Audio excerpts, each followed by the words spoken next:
So guys welcome back to our YouTube channel. So हमने previous video में physical gold के बारे में पढ़ा था। नाउ फिजिकल गोल्ड में हमने ये कंक्लूजन निकाला था कि even if you are saying कि फिजिकल गोल्ड अच्छा इन्वेस्टमेंट नहीं है as compare to inflation. Now physical gold की खुद में कुछ कमियां थी। पहली कमी ये थी कि हम लोग को इन्वेस्ट करते टाइम इतना पैसा चाहिए था, मतलब आपके पास मिनिमम 5 ग्राम या 10 ग्राम का पैसा होना चाहिए था। सेकंड, फिजिकल गोल्ड के ऊपर जो हमारा मेजर चार्ज लग रहा था वो कहाँ पे लग रहा था, अगर आपने स्टार्टिंग में देखा होगा तो it was because of making charges. तो एज ए स्मार्ट इन्वेस्टर आपके मन में भी आया होगा कि यार चलो अगर ये दोनों चीज के ऊपर मुझे अगर सॉल्व करना है, so how can we do it. Very simple thing. तो अगर मैं मेकिंग चार्जेस आपसे हटा तो आप उतने पैसे में ज्यादा अमाउंट ऑफ गोल्ड खरीद पाओगे, right. One thing. So that means we are coming up to the topic of digital gold, because now in digital gold what happen is कि आपको चार्जेस नहीं भरने पड़ते, मेकिंग चार्जेस। और सबसे सबसे सबसे इंपॉर्टेंट बात यहाँ पे है कि यहाँ पे आप 1 रुपए से भी आपका गोल्ड लेना चालू कर सकते हो। तो ये दोनों चीजें होने के बाद भी, मतलब जो आपकी डिफिकल्टीज थी फॉर फिजिकल गोल्ड वो सॉल्व होने के बाद भी, is that really making money or is that really beating inflation or is this gold making money for you? Let's check that. Okay, जैसे कि हम लोग को प्रीवियस वीडियो में कमेंट्स मिला था कि अब जो डिटेल में एक्सप्लेनेशन करते हो उस एक्सप्लेनेशन से we get the proper conclusion. So we will do the same thing here as well. Okay, now if you see कि अभी हमने 1 लाख रुपीज समझा कि हमने 5 इयर्स के लिए इन्वेस्टेड है हम लोग डिजिटल गोल्ड में। ओके, नाउ डिजिटल गोल्ड में जैसे मैंने बोला आपको कि आपको कोई भी मेकिंग चार्जेस नहीं देना पड़ता, मतलब with the same amount of money will be able to take more gold. GST लग गया, जीएसटी गवर्नमेंट ऑफ इंडिया ने जीएसटी लगा दिया, तो 1 लाख के ऊपर अगर हम लोग ने जीएसटी लगाया वी आर गेटिंग ओनली 97,000। तो हम लोग ने 1 लाख रुपए से 97,000 रुपीज वर्थ के गोल्ड खरीद लिए। Okay, now return after 5 years. Return after 5 years ये कैसे रिटर्न कैलकुलेट किया, जैसे कि हम लोग ने प्रीवियस वीडियो में डिस्कशन किया था कि गोल्ड 8 to 10% के बीच में मूव होता है, तो we have taken the minimum thing. Okay, 8% के, अगर वो 8% से मूव हो रहा है तो this is the total amount of money that you will be getting on the gold after 5 years. So 1,42,605 is the amount that you will be getting. How I have calculated this by using this formula. Okay. Now you will be seeing, sir हम लोग ने 1 लाख से 1,42,000 बना दिया, अच्छा तो जा रहा है? नहीं बेटा, अच्छा नहीं जा रहा है। क्यों अच्छा नहीं जा रहा है? यहाँ पे आपको स्प्रेड समझना पड़ेगा। यहाँ पे जिस भी ऐप को लेके आप इन्वेस्टमेंट करते हो, जिस भी ऐप से लेके आप इन्वेस्टमेंट करते हो, वहां पे 3 चार्जेस आपको बेयर करनी पड़ती है। पहली चीज फिजिकल गोल्ड का स्टोरेज, सेकेंड चीज उस गोल्ड की इंश्योरेंस, थर्ड चीज उस प्लेटफॉर्म का कन्वीनियंस फी। तो वो 2.5% देना पड़ता है आपको आपके गोल्ड से। तो आपने बोला चलो ठीक है, नुकसान तो हो गया, लेकिन ठीक है 1,42,000 का आपने 1,39,000 कर लिया। Now the profit that you are earning is with 1 lakh you are earning 1,39,000, 1,42,000. Okay, so now the net profit here is 41,953. So this minus this is giving you the net profit. Okay, now on this particular profit government of India आपसे tax मांगेगा।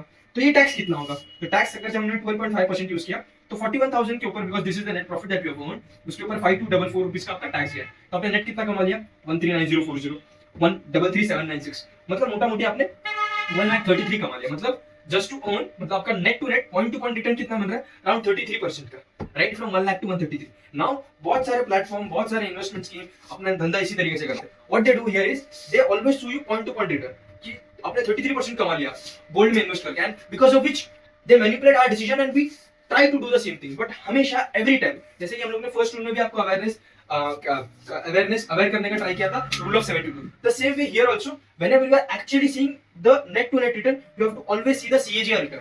CAGR return कब आता है, CAGR return तब आता है picture में जब आपका इन्वेस्टमेंट 1 साल से ऊपर का हो। तो सीएजीआर रिटर्न मतलब आपने 5 साल में हर साल ईयर ऑन ईयर कितना ग्रोथ मिला, आपको मिला 6% growth. Now this 6% growth what does that mean is कि आपको नेट ईयर ऑन ईयर 6% का रिटर्न मिला। हमारा इन्फ्लेशन कितने से बढ़ रहा है, considering lifestyle upgradation, around 8 to 10%, and after profit after tax this is giving you a return of 6%. So भले ही people are solving your problem of you don't need to have that minimum investment, you don't need to pay making charges and everything, but still this digital gold is not allowing you to beat the inflation after tax. In the past session we have learned about digital gold. Okay, now digital gold में खुद की कुछ problem थी, जैसे कि उसकी सबसे बड़ी प्रॉब्लम ये थी कि उसमें मेकिंग चार्ज तो नहीं लग रहा था, बट वो रेगुलेटेड नहीं था। सेकंड चीज, रेगुलेटेड नहीं होने के बाद भी उसके ऊपर स्प्रेड लग रहा था, तो हम लोग को गोल्ड का एक्चुअल बेनिफिट नहीं मिल पा रहा था, मतलब गोल्ड का एक्चुअल बेनिफिट नहीं मिल पा रहा था। तो क्या एक और कोई तरीका है जिससे अपने गोल्ड का एक्चुअल बेनिफिट मिल सकता है? Yes sir, that is gold ETF. Okay, now what do we mean by ETF? ETF is exchange traded funds, मतलब ऐसे फंड जो एनएसई और बीएसई में एक्सचेंज होगा। जैसे कि हमारे पास इंडिविजुअल स्टॉक्स होते हैं, इंडिविजुअल कंपनीज होते हैं जो बीएसई और एनएसई में लिस्टेड होते हैं, सेम वे में हमारा गोल्ड का एक ईटीएफ रहेगा जो स्टॉक मार्केट में रहेगा। ओके, नाउ इसके वजह से क्या सबसे सबसे सबसे बड़ा बेनिफिट क्या है, इसमें जीएसटी नहीं लगेगा आपको। सेकंड चीज के ऊपर मेकिंग चार्जेस भी नहीं लगेगा। थर्ड चीज जो हम लोग ने इंपॉर्टेंटली पिछले सेशन में भी हाईलाइट किया था कि ये रेगुलेटेड है। ये किससे रेगुलेटेड है? सेबी से रेगुलेटेड है। ओके, ना इतने सारे बेनिफिट तो है, बराबर बेनिफिट तो है, मतलब this ETF is now actually gonna represent your actual value of the gold. So gold का जो एक्चुअल बेनिफिट जो हमको चाहिए था ना, वो हम लोग ईटीएफ के थ्रू ये कर सकते हैं। नाउ लेट्स जस्ट चेक कि how this ETF works. Okay, सबसे इंपॉर्टेंट चीज जीएसटी नहीं लगता, that we have already agreed. Making charges का कुछ झंझट नहीं, backed up by actual gold. मतलब इसका मतलब क्या होगा backed up by actual gold, मतलब ईटीएफ जब आप खरीदोगे ना, जो भी आप पैसा दोगे वो जाएगा एएमसी के अकाउंट में। एएमसी, अब एएमसी क्या करेगा ना, एएमसी उतने ही पैसे का गोल्ड खरीदेगा, और गोल्ड खरीदने के बाद वो जो भी ट्रस्टेड कस्टोडियन रहेगा ना, उसके अकाउंट में रखेगा। दैट मींस ना, यहाँ पे आपको wallet charges, storage charges, insurance, ये सब कुछ करने की जरूरत नहीं, because it is already taken care by custodian, SEBI and AMC. You do not have to put any direct role. Okay, ये भी अच्छा बेनिफिट है, रेगुलेटेड बाय सेबी भी है। थर्ड चीज, यहाँ पर भी टैक्सेशन आपको भरना पड़ेगा ना। यहाँ पे क्योंकि एक्स्ट्रा चार्जेस नहीं है, सब कुछ ट्रांसपेरेंसी है, सेबी ने रेगुलेट किया हुआ, तो इसका कैलकुलेशन बड़ा इजी रहेगा। ओके, मैं आपको एक बार इसका कैलकुलेशन दिखा देता हूँ। ठीक है, नाउ यहाँ पे अगर आप देखोगे the same way what we have did in digital gold, कि आपने 1 लाख रुपया 8% आरओए के ऊपर ये किया, बिकॉज गोल्ड का इंटरेस्ट रेट 8 से 9% के ऊपर चलता है, तो हम लोग ने 8% पकड़ा हुआ है। एक्सपेंस रेशियो, ये एक्सपेंस रेशियो क्या होता है वो समझो। अगर एएमसी आपको प्रॉफिट अर्न करके दे रहा है, एएमसी आपके पैसे को मैनेज कर रहा है, तो वो उससे आपके खर्चा लेगा, तो उस खर्चे को हम लोग बोलते हैं एक्सपेंस रेशियो। सो मोटा मोटी हर किसी ईटीएफ का चार्जेस 0.5% के आसपास है, 0.1, 0.54, 0.57, इसी तरीके से। तो we have just for ease of calculation we have taken 0.5। Now जो अपना 8% रेट ऑफ इंटरेस्ट था, वो अभी 0.5% एक्सपेंस रेशियो, क्योंकि मेरा ईटीएफ या एएमसी जे कर लेगा, काट लेगा। तो अभी मेरे को मोटा मोटी कितना रिटर्न मिला, 7.5%। तो मैंने रिटर्न कितना लिया, 1.075 हमारा सीएजीआर का कैलकुलेशन है। वैसे सेम वे में जो हम लोग कंपाउंड रिटर्न्स के लिए कैलकुलेशन यूज करते हैं, सेम वे में। तो मेरा रिटर्न कितना है, 1,44,227 रुपीज। नाउ अपने को प्रॉफिट क्लियर है, 1 लाख माइनस दिस, तो हमें अपना प्रॉफिट पता चल गया। नाउ उस प्रॉफिट के ऊपर हमें टैक्स भरना पड़ेगा, टैक्स भर के हम लोग को इतना टैक्स भरना है। And now profit after tax कि हमने मोटा मोटी कितना कमाया after tax, it is so and so. Now इस चीज को अगर मैं सीएजीआर के थ्रू कंपाउंड करता हूँ, यहाँ पे सबसे इंपॉर्टेंट आपने ये देखा होगा कि ये वाले वैल्यू को, मतलब मैंने ये अज्यूम किया कि मैं 5 साल तक इन्वेस्टेड हूँ इस ईटीएफ के अंदर। ओके, 5 साल तक अगर मैं ईटीएफ के अंदर इन्वेस्टेड हूँ, तो मेरे को मोटा मोटी इतना पैसा कमा के मिल जाएगा आफ्टर टैक्स ना। अगर मैं 5 साल तक इन्वेस्टेड हूँ, तो मेरा ईयर ऑन रिटर्न कितना है, दैट मीन सीएजीआर कितना है। तो सीएजीआर हम लोग ने जो कैलकुलेट किया, इट इज मोटा मोटी 7% ना। यहाँ पे गेम ना, यहाँ पे काफी डिबेटेबल पॉइंट है कि हमें ईटीएफ लेना चाहिए या गोल्ड का म्यूचुअल फंड लेना चाहिए। अब यहाँ पे सबसे इंपॉर्टेंट चीज है, म्यूचुअल फंड काम कैसे करता है ये आपको पता होना चाहिए। गोल्ड के जितने सारे म्यूचुअल फंड्स है, वो सब लोग ईटीएफ खरीदते हैं, तो अपने आप के ऊपर वो लोग ईटीएफ खरीदते हैं ना। व्हाट विल हैपन इज, जो मेरा गोल्ड का जो म्यूचुअल फंड है ना, वो आपको 0.5% एक्सपेंस रेशियो तो भरना ही है, साथ ही साथ में जिसके साथ भी आपके जो कोई भी आप म्यूचुअल फंड या एएमसी के साथ कनेक्ट हो ना, उनका एडिशनल 0.2% भी आपको भरना है। तो आपका एक्सपेंस रेशियो डबल 0.2% से बढ़ गया। क्यों बढ़ गया, बिकॉज आपने म्यूचुअल फंड में इन्वेस्ट किया इंस्टेड ऑफ ईटीएफ। सेकंड सबसे बड़ा बेनिफिट, सेकंड सबसे बड़ा लॉस, अगर हम लोग इसके थ्रू जाते हैं, म्यूचुअल फंड के थ्रू जाते हैं, यहाँ पे अगर आप देखोगे ना ईटीएफ में, जैसे मैंने आपको बताया, ETF is directly it is same like a company which is listed in NSE or BSE, but mutual fund is a fund. So what happen here is, जो आपका टैक्सेशन का प्रोसेस है ETF के लिए, LTCG अगर आपको ये करना है, तो आपको एटलीस्ट 1 साल तक होल्ड करना पड़ेगा। लेकिन म्यूचुअल फंड में वो अपोजिट हो जाता है, म्यूचुअल फंड में आपको 2 साल तक होल्ड करना पड़ता है, तभी आपका LTCG में आता है। अगर आप उससे पहले बेच दोगे तो क्या होगा, short term capital gain tax लग जाएगा आपके ऊपर। तो इसलिए our suggestion would be always, अगर आपको गोल्ड को मैच करना है एक्चुअल में मार्केट में, तो you always buy ETF। Now mutual fund किन लोगों के लिए सही है, नाउ म्यूचुअल फंड उन लोगों के लिए सही है जो ये चाहते हैं कि भाई मेरा मंथली एसआईपी कट जाए और मैं गोल्ड में भी इन्वेस्ट करूं, जिनको इतना डिसिप्लिन नहीं है कि वो जाके ETF गोल्ड से मार्केट से ले पाए, प्राइस देख पाए, ये सब चीज करे, तो उनके लिए वो सही है। बट मेरा सजेशन ये रहेगा कि अगर आप में इतना डिसिप्लिन है, तो आप ETF लो। ETF लेने से फायदा ये होगा आपको कि आपको एक तो एक्सपेंस रेशियो कम बनेगा, और गोल्ड का जो एक्चुअल रिटर्न है आप उसको मैच कर पाओगे। ऐसे ही अपने को इन्फ्लेशन तो बीट नहीं कर पा रहा है, बट इन्फ्लेशन के कंपैरिजन में आपका पैसा नीचे नहीं जा रहा है, तो it is the most important benefit कि आप ETF में इन्वेस्ट करो ना। अभी आप सबको एक क्वेश्चन आ रहा होगा यार कि यार चलो सर आपने इतना तो सब कुछ कर दिया, मतलब आपने मेकिंग चार्जेस हटा दिया, जीएसटी हटा दिया, रेगुलेट भी कर दिया, अभी ऐसी कोई चीज है क्या, या ऐसा कोई बॉन्ड है क्या जिसमें मुझे टैक्स भी नहीं भरना पड़े? ऐसा कोई चीज है तो बताओ ना सर, उसमें हम लोग को इंटरेस्ट आ जाएगा, मतलब वो चीज हमारे लिए प्रॉफिटेबल होगी अगर हम लोग उस पर इन्वेस्ट करते हैं। There is definitely one thing, हम लोग उसको नेक्स्ट सेशन में एक्सप्लोर करें।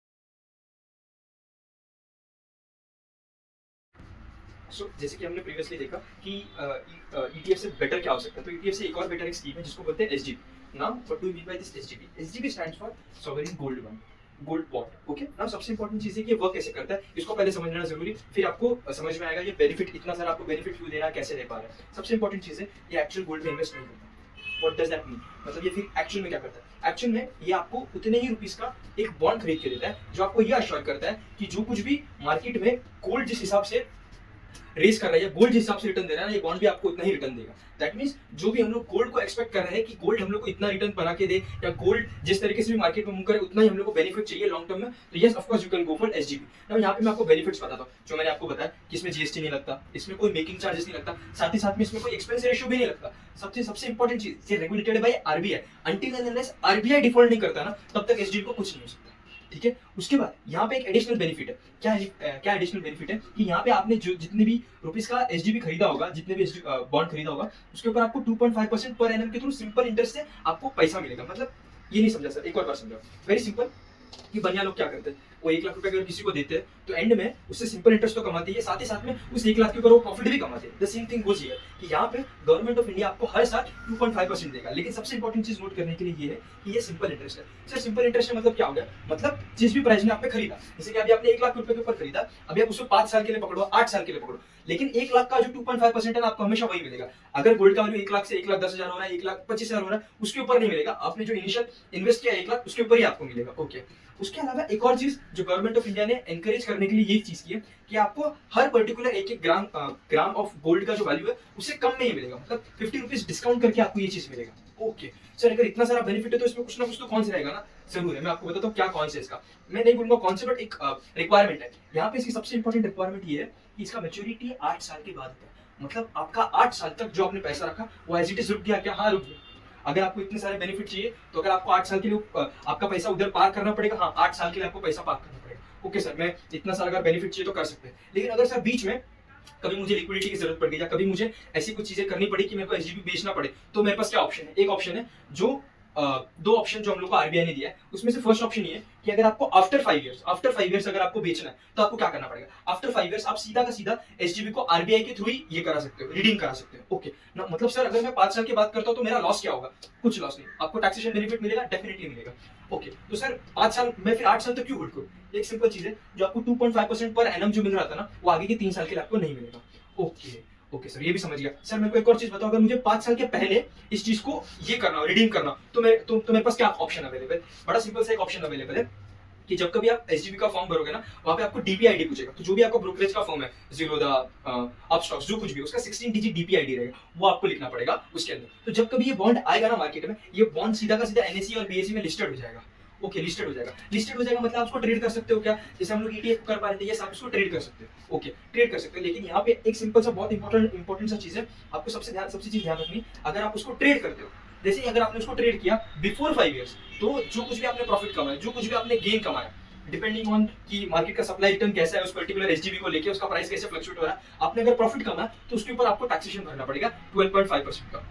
यहाँ पे एक और चीज मैं जो आपको टैक्स के लिए बताना चाहता हूँ, ये जो 2.5% पर एनम का जो सिंपल इंटरेस्ट है ना, वो टैक्सेबल अमाउंट है। ओके, मतलब टैक्सेबल अमाउंट है मतलब क्या? मतलब ये जो 2,500 रुपए अगर आपको मिलते हैं 1 लाख के पीछे, तो ये आपके टैक्स स्लैब के हिसाब से आपको चार्ज करना पड़ेगा, बट इट इज बेयरली एनीथिंग। क्योंकि आपको अभी पता होगा कि 12 लाख तक तो आपको कोई चार्ज ही नहीं भरना है। 11.5 लाख तक अगर आप सैलरी भी अर्न करते हो या आपका प्रॉफिट भी दिखता है तो आपको कोई टैक्स नहीं भरना। तो इसको we will consider for this particular video for ease of calculation, will consider कि ये टैक्सेबल नहीं है। ओके, नाउ जैसे कि हम लोग कैलकुलेशन करते हैं, इसका कैलकुलेशन बड़ा इजी होगा। आपने 1 लाख रुपए इन्वेस्ट किया, 1 लाख के ऊपर आपको 8% रेट ऑफ इंटरेस्ट है 5 साल के लिए, तो आपने 1 लाख कमा लिया। ओके, उसके बाद आपने 2.5% का एडिशनल बेनिफिट अर्न किया, इतना, तो आपको मिला 12,500 एक्स्ट्रा। नाउ आपको नेट प्रॉफिट इतना मिल गया, तो नेट सीएजीआर गेन मतलब ईयर ऑन ईयर गेन कितना मिल गया? इतना गेन मिल गया आपको 10%। ओके, मतलब सर आप ये बोलना चाह रहे हो कि अगर आपको गोल्ड में इन्वेस्ट करना है तो SGB is a good option? Yes, यही बोलना चाह रहे हो। अगर आपको गोल्ड में पर्टिकुलरली इन्वेस्ट करना है फॉर लॉन्ग टर्म, तो आप इसको ले लीजिए। अगर आपका पर्टिकुलरली प्रॉब्लम है लिक्विडिटी को लेकर, या आपको ये चाहिए कि मेरा पोर्टफोलियो मैच होना चाहिए, मेरे पोर्टफोलियो पे ज्यादा डाउनफॉल नहीं दिखना चाहिए, तो आप गोल्ड ईटीएफ ले लीजिए। लेकिन ये दोनों चीजें ऐसी चीजें जो हम लोग सजेस्ट करते हैं as an financial planner, because इसके रिटर्न्स अच्छे और ये गोल्ड को काफी अच्छे तरीके से मैच कर पा रहे हैं। Okay, so we hope that we have added value in your financial journey, and at the same time if we have given you a good way to decide कि आपको कहाँ पे कैसे invest करना चाहिए, you let us know in the comment section कि if you have any queries related to this video. At the same time, if you want us to release any new topic related to the financial journey, you let us know. Thank you so much.